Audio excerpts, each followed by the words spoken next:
สบายดีพ่อแม่พี่น้องปองปายเบิดสุคนเนาะ FC ทั้งช่องบ่ภูมิบ้านนาเนาะมื้อนี้บ่ภูมิบ้านนาก็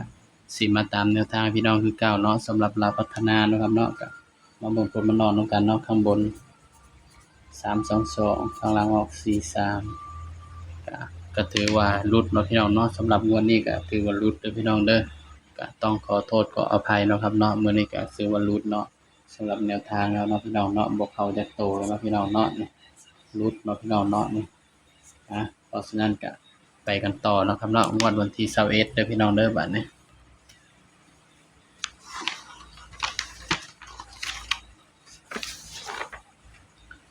ตัวเลขก็มีเข้ามีหลุดเนาะพี่น้องเนาะบ่าวก็ให้เพื่อเป็นแนวทางเท่านั้นเนาะพี่น้องงวดวันที่21เด้อพี่น้องเด้อบัดนี้ก็ยังใช้สูตรเก่าเนาะพี่น้องเนาะเด่น3ตัวมา1ตัวคือเก่าเด้อพี่น้องสำหรับเวลาพัฒนาเนาะบ่าวก็ยังใช้สูตรเก่าเด้อครับเด้อ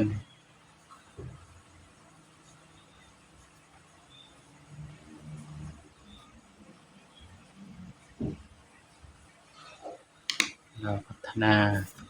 งวดวันที่21เนาะพี่น้องเนาะนี่ เด่น3ตัวมา1ตัวคือเก่าเนาะครับเนาะ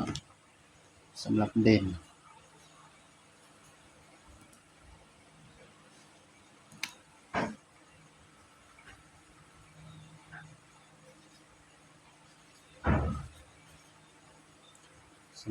เนาะบ่าวให้เด่นตัวแรก8 9 0เด่น8 9 0เนาะพี่น้องเนาะนี่สำหรับเราวพัฒนาเฮาเด่น3ตัวมา1ตัวพี่น้อง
เด่นเนาะพี่น้องเนาะเด่น3ตัวมา1ตัวพี่น้องเพราะฉะนั้นก็เอามาจับคู่นำกันแล้วเนาะพี่น้องเนาะนี่8เนาะพี่น้อง81 82 83 91 92 93 01 02 03เด่น3ตัวมา1ตัวเด้อครับเด้อ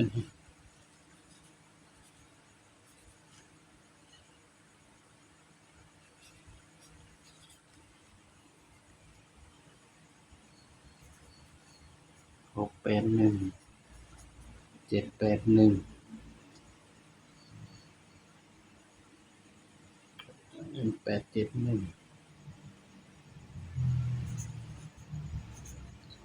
นี่ก็เป็นเพียงแนวทางเนาะครับเนาะนี่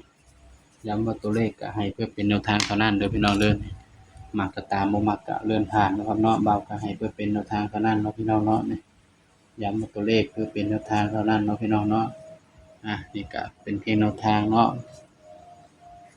มักก็ตามบ่มักก็เลื่อนผ่านเด้อครับเด้อบ่าวก็ให้เพื่อเป็นแนวทางเท่านั้นเนาะ